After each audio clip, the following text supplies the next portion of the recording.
Liberal or conservative, male or female, young or old, Americans love to bash the news media.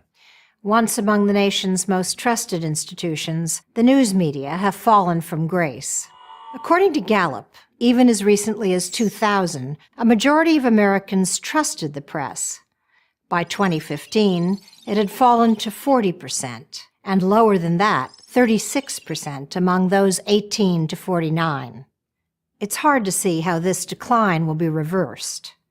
The industry has become politically polarized, and in the highly competitive age of multiple 24-hour cable news channels and the internet, it's under severe financial pressure.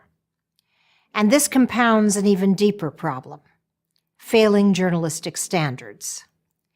In the 1950s, the media universe consisted mainly of a few national television broadcast networks and local TV and radio stations, most of which got much of their news from major wire services and the nation's large newspapers. Most journalists were committed to producing objective journalism, fact-based stories independent of the government and of political parties. A reporter's job was to report, not offer opinion or advocate. Presented with the facts, it was up to readers to make their own judgments about news events. Opinions were supposed to be confined to editorial and op-ed pages. That world no longer exists. This lack of objectivity and the decline of standards is one reason, though not the only one, why newspapers and news magazines are a declining industry.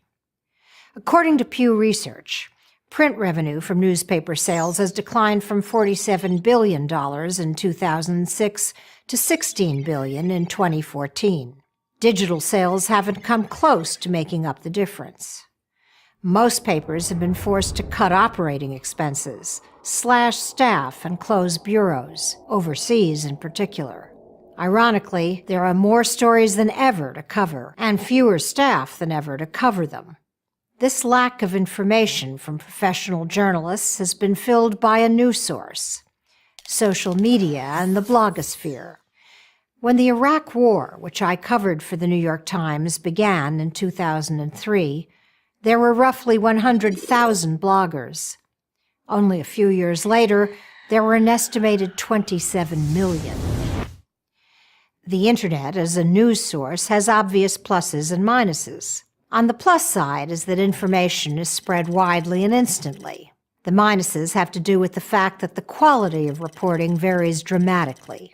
It's not easy to separate the wheat from the chaff. Furthermore, many sites, including mainstream sites, have abandoned traditional journalistic practices and standards in search of more and more eyeballs. Objectivity, once the gold standard of reporting, is now often seen as old-fashioned, a ratings loser.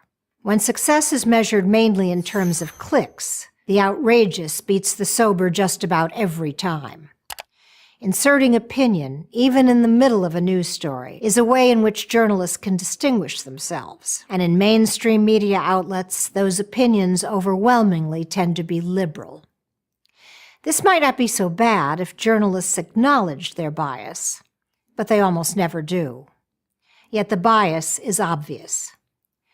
According to a 2014 study by two Indiana University professors, reporters who identify as Democrats outnumber those who identify as Republicans by 4-1, 28% to 7%.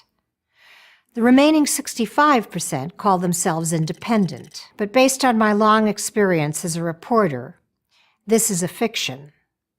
That is, many reporters like to describe themselves as independent, but they're not. Not really. By any fair measure, this group is overwhelmingly on the political left.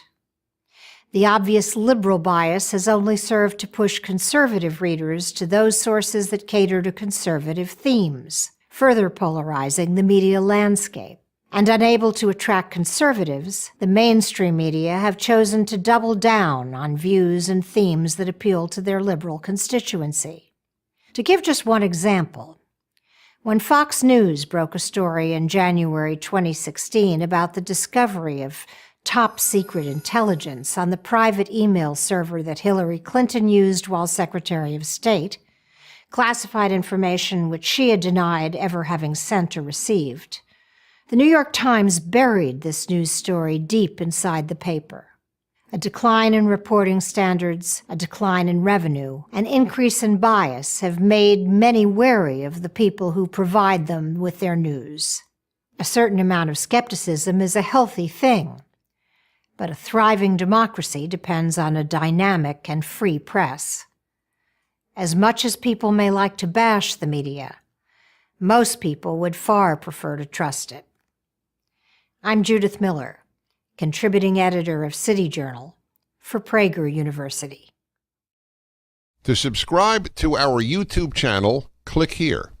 To help keep our videos free, donate here.